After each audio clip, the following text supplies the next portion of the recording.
మేము 1984లో మిర్చి వేశారు రైతులంతా. ఆనాడు మైక్రో విత్తనాలు వచ్చినాయి, 10 గ్రాముల విత్తనాలు 100 రూపాయలు. ఆనాడే పెట్టుబడిదారు లక్షణాల వ్యవసాయం వచ్చినాయని నేను వచ్చే గారు అనుకునేవాళ్ళం. దాంట్లో బాగా రేటు వచ్చింది, బాగా పెస్టిసైడ్స్ పెరిగాయి, రేటు బాగా పడిపోయింది, మిర్చి రేటు బాగా పడిపోయింది.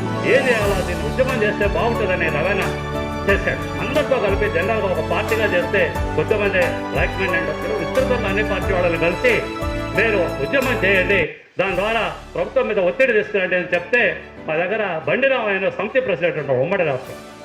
ఆ బండిరామయ్య గారు ఇంట్లో ఆరంభంలో కూర్చొని ఒక కమిటీ వేసుకొని అన్ని పార్టీలు కలిసి సుమారు 100 గ్రామాలు తిరిగి ఆనాడు పెద్ద ఎత్తున అన్ని గ్రామాల్లో రైతుల్ని ఎడ్యుకేట్ చేస్తే విపరీతమైన స్పందన గ్రామాల్లో వచ్చింది. ఆనాటి మన పార్టీ నాయకులు కొంతమంది ఇది బూర్జా ఆలోచన విధానం, మిర్చి వాణిజ్య పంట, దాని మీద మీరు చేయటం సరైనది కాదు అని చెప్పి ఆనాటి నాయకులు కొంతమంది, మన పార్టీ నాయకులే కొంతమంది అడ్డంకి చెప్తే దాన్ని ఓవర్కమ్ చేసి మేము తిరిగితే వచ్చిన రిజల్ట్ ఆనాటి నాయకులు కరెక్ట్ చేశారు. మంచిది, ఇది రవణ ఆలోచన విధానమే.